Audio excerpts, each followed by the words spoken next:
నేను ఎరిగిన ఒక సంఘటన.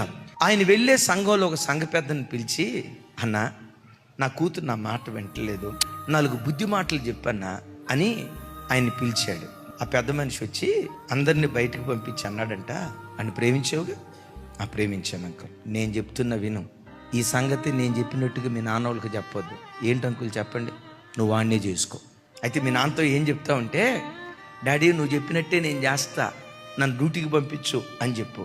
అదే మాట చెప్పింది. అనుకున్నాడు నా కూతురు మారిందిరా అనుకున్నాడు. ఈ పెద్ద మనిషి అనేవాడినే డ్యూటీ కార్డ్ డ్రాప్ చేయండి అని తీసుకెళ్తే డ్యూటీకి తీసుకెళ్తున్నానని చెప్పి దగ్గరికి తీసుకెళ్ళి పెళ్లి చేసేసేసాడు. సొంత రక్త సంబంధికులే కుట్ర చేస్తున్నారండి.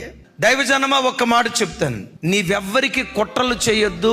ఎవరైనా నీకు వ్యతిరేకంగా అల్లరి జనం లేచి ప్రవాహంలాగా నిన్ను ముంచాలని వాళ్ళు ప్రయత్నం చేస్తే నీవు మునగో.